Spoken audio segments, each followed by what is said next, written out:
감사합니다. 이 시간에 하나님의 말씀을 같이 봅니다. 마태복음 9장 1절부터 8절까지의 말씀입니다.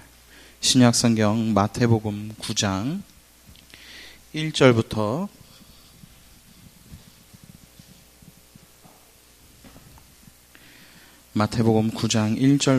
8절까지 신약성경 13페이지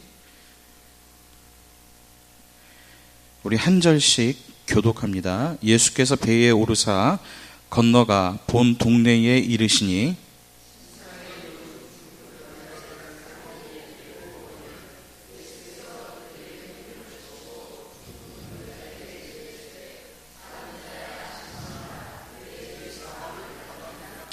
어떤 서기관들이 속으로 이르되 이 사람이 신성을 모독하도다.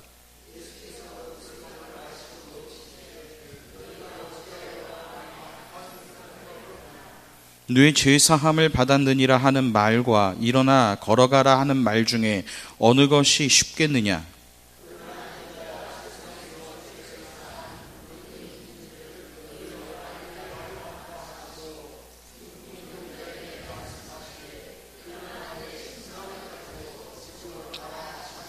그가 일어나 집으로 돌아가거늘 무리가 보고 두려워하며 이런 권능을 사람에게 주신 하나님께 영광을 돌리니라. 아멘. 할렐루야. 할렐루야. 우리 앞뒤 좌우로 한번 인사하시겠습니다. 사랑합니다. 축복합니다.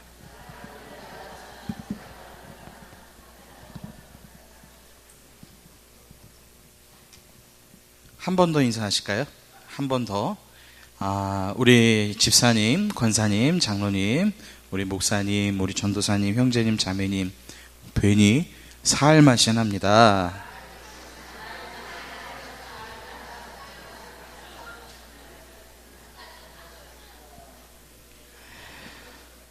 감사합니다.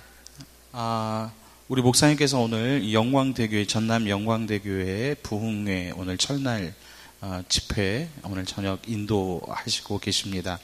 위에서 기도해 주시고요. 수요일 저녁까지 하나님께서 강한 불로 역사해 주셔서 전남 지역과 우리 영광 지역에 하나님의 불이, 성령의 불이 역사가 일어날 수 있도록 위에서 기도해 주시기 부탁드립니다. 자, 오늘 우리가 같이 읽은 이 말씀을 가지고요, 네 죄사함을 받았느니라 라는 제목으로 우리가 같이 은혜를 나누길 원합니다. 너무 크지 않나요? 괜찮습니까? 이게 오늘 아까부터 잠깐 맛이 가더니 얘가 맛이 갔네요. 손 좀 봐주세요. 내일 새벽에는 이게 있어야지 아마 편하실 것 같아요. 자, 제자들을 데리고 호수 건너편 가다라 지방으로 가셨던 우리 예수님께서 이제 다시 배를 타시고 본 동네의 가버나움으로 돌아오셨습니다. 그것이 오늘 우리가 처음 시작한 마태복음 9장 1절에 이 내용이 나타나 있지요. 자, 여기서 잠시 예수님의 이 가다라 지방에서의 사역을 한번 정리를 한번 해봤으면 좋겠어요.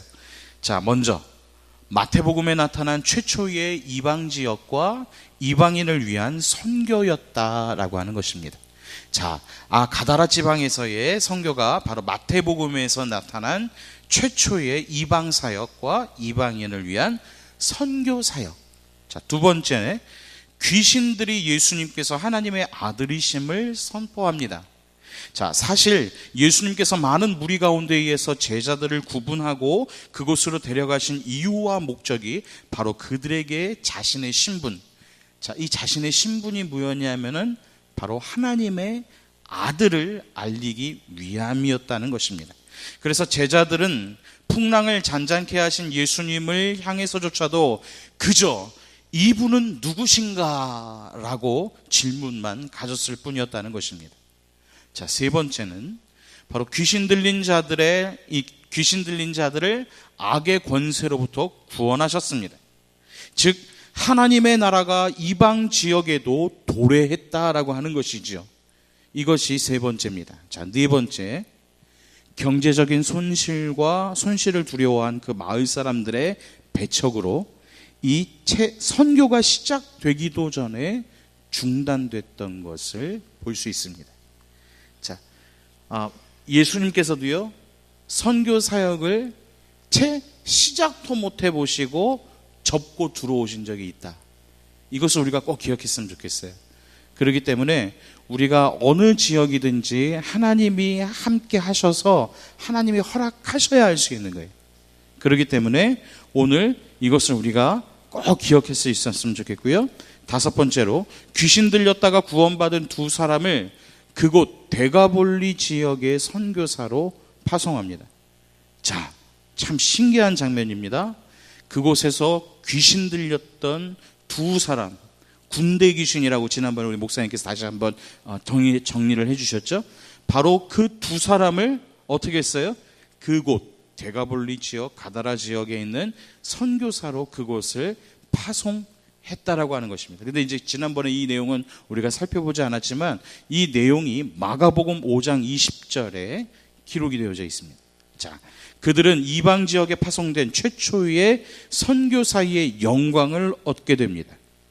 자, 결국 예수님은 영적 구원보다는 경제적 손실에 눈이 먼 가다라 마을 사람들의 배척으로 그곳에서의 선교 사역을 중단하고 다시 베이스 캠프인 가버나움으로 돌아오셨습니다. 자, 그러자 또다시 많은 무리가 예수님 주위로 몰려들었습니다. 그런데 그때 한 중풍병자가 침상에 누인 채로 몇몇 사람들, 자, 마태복음에서는 몇몇 사람들이라고 나오는데 마가복음에서는 네 사람이라고 구체적으로 나오지요. 마가복음 2장 3절에 보니까 그렇게 나오는데요. 자, 이 사람들에게 들려서 예수님께 나왔습니다. 그가 들것에 실려 온 것으로 보아 그는 스스로는 조금도 움직일 수 없을 정도로 완전히 중증인 환자였던 것 같습니다. 어느 환자나 마찬가지듯이요, 그 역시도 그가 낫기를 간절히 원하고 있었고, 그래서 안 써본 약이 없고 또 용하다는 의사를 안 찾아가 본 곳이 없었을 것입니다. 그럼에도 불구하고 그는 조금도 나아지지 않았습니다. 그래서 이제 자신의 병은 치료가 근본적으로 불가능하다라고 하는 결론에 이르게 되었습니다. 모든 희망이 절망으로 끝나고 이제 남은 것은 그저 그렇게 살다가 죽는 것밖에 없었습니다. 그러던 어느 날 예수님에 대한 소문을 그가 듣게 되었습니다. 예수님께서 나병 환자도 낫게 했고 자신과 같이 중풍병에 걸린 백부장의 하인도 낫게 했고요, 또 열병에 걸린 그 베드로의 장모도 낫게 했다라고 하는 것을 들었습니다. 그 밖에도 수많은 사람들이 바로 예수님께 나아가 치료되고 고침을 받았다라고 하는 소문을 들었습니다.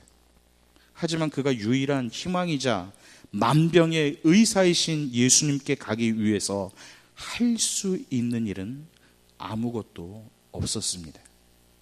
그래서 더 절망 속으로 빠질 수밖에 없었습니다. 그런 절망 가운데에 있을 때 친구들이 그에게 다가왔습니다. 그들이 불러서 왔는지 아니면 자진해서 왔는지는 그리 중요하지 않아요. 중요한 것은 중풍병자가 그들의 도움으로 예수님이 계시는 곳까지 가게 되었다는 것이고, 마침내 예수님을 만나 중풍병을 온전히 고쳤다라고 하는 사실입니다. 그는 일어나 침상을 들고 집으로 돌아갔고 이것을 지켜본 많은 무리가 두려워하며 하나님께 영광을 돌렸습니다. 자, 여기까지가 오늘 본 이상이 오늘 본문의 내용입니다. 자, 예수님은 사람들이 중풍병자를 들것에 들고 자신에게 나온 그것을 믿음의 행동으로 여겼습니다. 예수님께서 그들의 믿음을 보시고 라고 2절 상반절에 말씀하지요. 여기서 그들은 중풍병자를 데려온 사람들은 물론이려니와 중풍병자 자신도 포함이 됩니다. 그렇다면 그들은 모두 예수님의 이 치유의 능력에 대한 확신, 즉 믿음을 가지고 있었던 것입니다. 예수님은 바로 그 믿음을 보신 것이에요. 예수님은 바로 그들의 이러한 믿음과 생각을 아시고서 그들이 자신들의 바람을 예수님께 말로 채 꺼내기도 전에 2절 하반절에 보니까 이렇게 말씀합니다. 같이 읽어볼까요? 시작. 작은 자야 안심하라 네 죄 사함을 받았느니라. 네, 오늘 이렇게 말씀하셨습니다.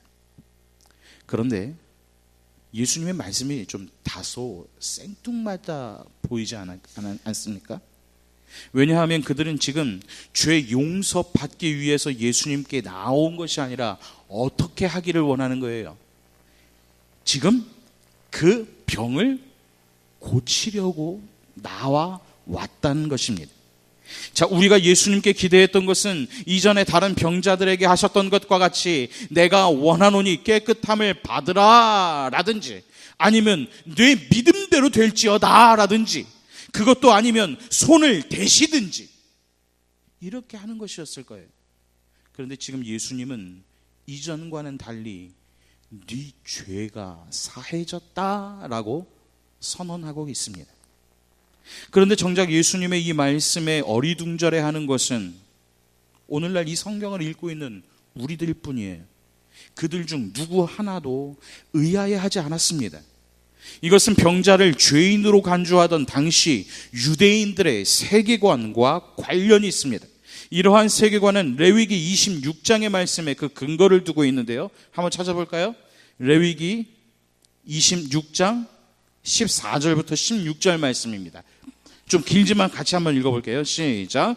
너희가 내게 청종하지 아니하여 이 모든 명령을 준행하지 아니하며 내 규례를 멸시하며 마음에 내 법도를 싫어하여 내 모든 계명을 준행하지 아니하며 내 언약을 배반할진대 내가 이같이 너희에게 행하리니 곧 내가 너희에게 놀라운 재앙을 내려 폐병과 열병으로 눈이 어둡고 생명이 쇠약하게 할 것이요 너희가 파종하는 것은 헛되리니 너희의 대적이 그것을 먹을 것이며. 한번 더 살펴볼까요? 25절에 보니까 이렇게 말씀합니다. 시작. 내가 칼을 너희에게로 가져다가 언약을 어긴 원수를 갚을 것이며 너희가 성읍에 모일지라도 너희 중에 연병을 보내고 너희를 대적의 손에 넘길 것이며. 자, 이러한 세계관으로 볼 때에 죄를 용서한다라고 하는 것은, 죄를 사한다라고 하는 것은 곧 질병의 원인을 없애는 것이었습니다. 자, 그렇다고 예수님이 모든 병자를 죄인이라고, 그리고 모든 병이 죄의 결과라고 간주하시지는 않았습니다. 그러나 이 중풍병자의 경우에는 질병이 죄와 관련이 있다라고 판단하신 것입니다. 그러자 그동안 곁에서 예수님을 줄곧 지켜보고 있던 서기관들이 마음속으로 예수님이 하나님을 모독하고 있다라고, 즉 자신이 하나님만이 하실 수 있는 일을 할 수 있다라고 하면서 자신을 하나님보다 높이고 있다라고 수군거리기 시작했습니다. 그 내용이 3절에 나오죠. 그들이 이를 드러내놓고 논쟁을 하지 않는 것은 아직 그들이 예수님을 공개적으로 논박할 준비가 갖추어져 있지 않아서였던 것 같습니다. 그러나 예수님은 그들의 마음속 깊은 곳에 있는 그 생각까지도 이미 다 알아채셨습니다. 그리고 4절에 보니까 이렇게 말합니다. 시작. 너희가 어찌하여 마음에 악한 생각을 하느냐. 오늘 이렇게 책망하시죠. 여기서 악한 생각이란 예수님에 대해서 적대감을 품었다라고 하는 말입니다. 그리고 예수님은 계속해서 네 죄 사함을 받았느니라 하는 말과 일어나 걸어가라 하는 말 중에 어느 것이 쉽겠느냐라고 5절에 질문하시면서 오늘 그들에게 이 질문을 던지셨습니다. 여러분들에게 묻겠습니다. 여러분들은 어떤 말이 쉽습니까? 다시 설명해야 될까요? 네 자리를 들고 일어가라고 하는 말과 네 죄사함을 받았느니라 하는 말, 이 두 말 중에 여러분 같으면 어떤 말이 더 쉽겠습니까? 지금 일어나 걸어라는 말과 네 죄사함을 받았느니라, 지금 두 가지의 말이 들리는데요. 제가 지금 설교하는 그 메시지의 그 의도를 지금 다시 한번 질문드리겠어요. 제 뉘앙스 안에 다 나와 있습니다. 네 죄를 사했느니라 라고 하는 말과 네 침상을 들고 일어가라 라고 하는 말 중에 여러분들은 어느 말이 더 쉬울 것 같아요? 일어나 걸어라 한번, 그게 더 쉽겠습니까? 아니면 네가 네 죄 사함을 받았느니라 하는 말이 더 쉽겠습니까?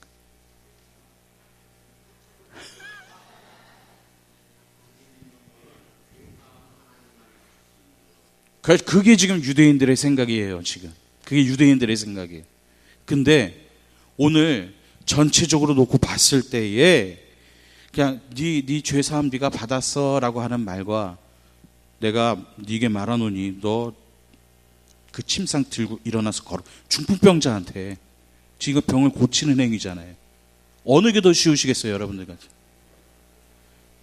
그냥 말로 하는 게 더 쉽지 않겠어요? 네 죄 사함 받았어라고 하는 말이 좀 더 쉬워 보이지 않습니까?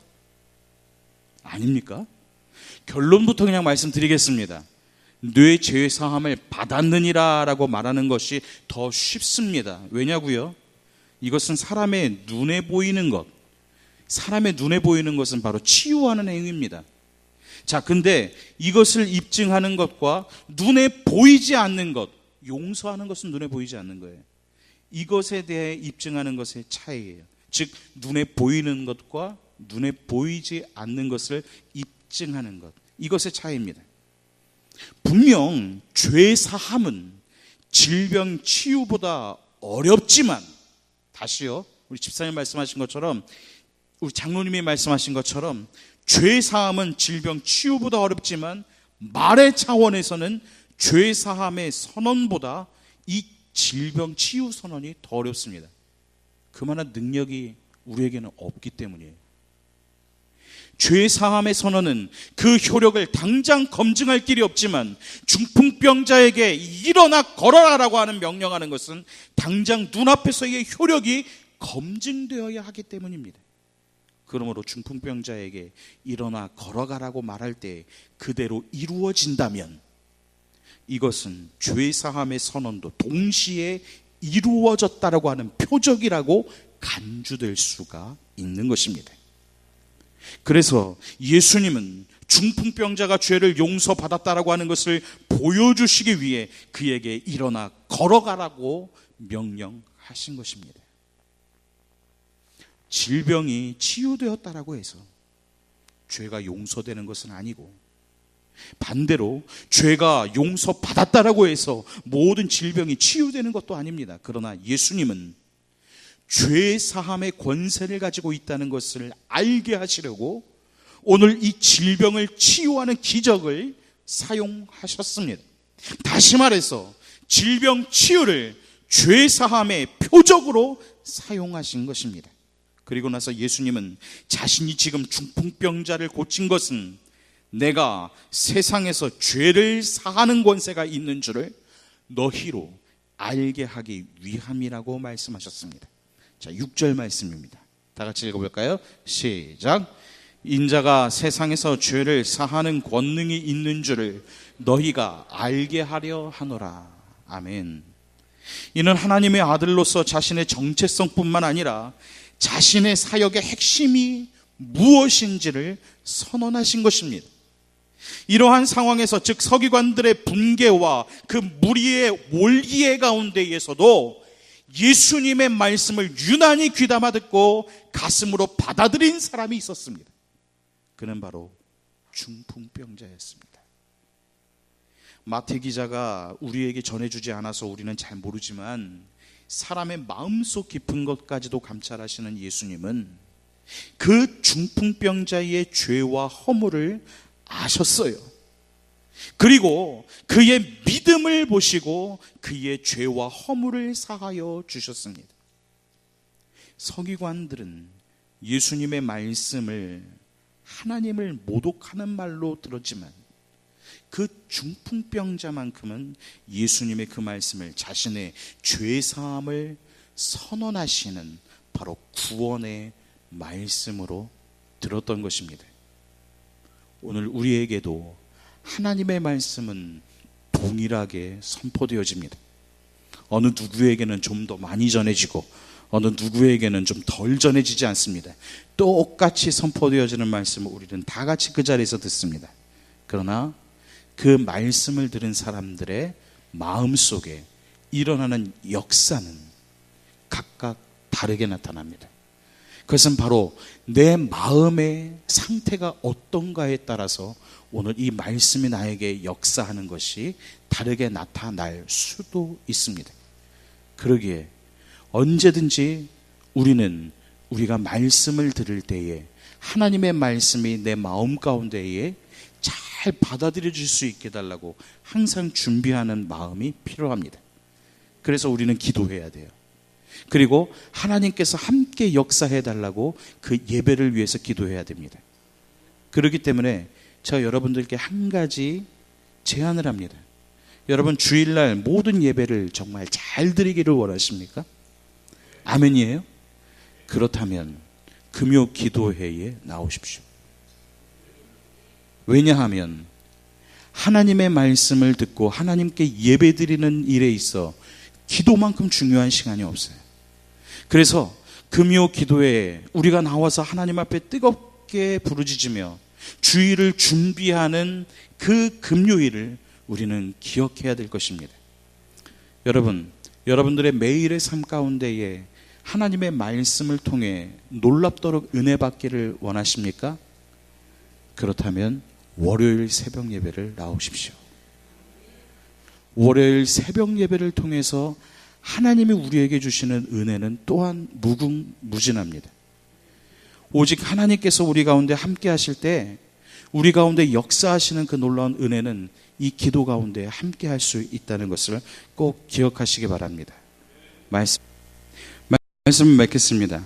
자, 오늘 본문은 예수님께서 한 중풍병자를 고치신 사건을 전해주고 있는 겁니다. 자, 그러나 정작 이 사건을 통해서 예수님께서 전하고자 하신 것은, 그리고 오늘 마태 기자가 우리에게 강조하고자 하는 것은 예수님에게 죄사함의 권세가 있다라고 하는 것입니다. 예수님께서는 병을 고치시는 권세, 자연을 다스리시는 권세, 그리고 귀신을 쫓아내는 권세뿐만 아니라 하나님의 아들로서 죄를 사하는 권세도 있다는 것입니다. 자, 이것만큼 죄 가운데에서 신음하며 죽어가고 있는 인류에게 복된 소식이 없습니다. 자, 여러분. 자, 그 권세를 쫓아내는 권세가 하나님께 있다라고 하는 것을 인정하지 못하신다면 글쎄요, 그거는 다시 한번 우리가 한번 좀 봐야 될 것 같아요. 자, 이것만큼은 이 죄에 신음하며 죽어가고 있는 인류에게 우리에게 복된 소식입니다. 자, 여러분, 이 시간 우리는 다시 한번 예수님께서 왜 이 세상에 오셨는지에 대해서 생각해 보아야 합니다. 그것은요, 바로 죄로 말미암아 단절된 하나님과 인간과의 관계를 회복시키기 위해서였습니다. 죄가 무엇입니까? 죄가 무엇일까요? 그것은 하나님의 말씀에 불순종해서 하나님을 떠난 것이 죄입니다. 그래서 하나님과 원수가 된 것이에요. 그리고 그 죄로 말미암아 이 세상에는 악이 존재하고 불의가 존재합니다. 자, 전쟁과 싸움과 범죄와 미움이 존재하게 되는 것이죠. 그래서 슬픔과 고통과 질병과 죽음이 존재합니다. 자, 이것들은 모두 죄 때문에 생긴 현상들이에요. 즉, 죄값이며 죄의 대가인 것입니다. 자, 그렇다면 어떻게 해야 죄를 용서받고 하나님과 다시 화목하게 될 수 있을까요? 어떻게 하면 그렇게 될 수 있을까요? 사람으로서는 할 수 없습니다. 오직 누구만이 하실 수 있을까요? 예수 그리스도 하나님만이 하실 수 있습니다. 그래서 하나님께서 자기의 아들 예수 그리스도를 이 땅에 보내셔서 십자가에서 피 흘려 죽게 하신 거예요. 피 흘림이 없이는 죄 사함이 없기 때문이라고 성경은 우리에게 누누이 이야기하고 있습니다. 이제 우리는 예수 그리스도의 십자가의 구속을 믿고 받아들이기만 하면 됩니다. 이처럼 예수 그리스도의 희생과 그를 믿는 믿음을 통해서 인간을 구원하신 것이 성경에 나타난 하나님의 확고한 뜻이며 하나님의 계획이며 또 그것이 바로 계시인 거예요. 사랑하는 우리 늘사랑교회 성도 여러분, 저는 여러분들의 삶 속에 고난이 있습니까? 여러분들의 삶 속에 고통이 있으십니까? 그 모든 것들의 뿌리는 바로 죄입니다. 따라서 그 원인이 되는 죄를 깨끗하게 씻어야만 합니다. 죄의 용서를 받아야 한다는 거예요. 그래서 진실된 마음으로 우리 죄를 고백하고 예수님께로부터, 자, 한번 보실까요? 누구야. 자, 은서가 여러분들의 이름을 넣어서 은서가 안심해라. 네 죄의 사함을 받았느니라 라고 하는 이 음성을 들을 수 있어야 합니다. 그래서 인생의 모든 문제를 해결받는 저와 여러분들이 될 수 있기를 주님의 이름으로 축원합니다. 모쪼록 오늘 우리 가운데 함께 하신 이 놀라운 은혜가 우리 모두에게 함께 하기를 소원하고요. 오늘 그 예수 그리스도가 우리 인생의 주인이 되어주셔서 우리 인생의 방향의 키를 그분께만 맡기고 나갈 수 있는 귀한 은혜가 있기를 주님의 이름으로 축원합니다. 기도하겠습니다.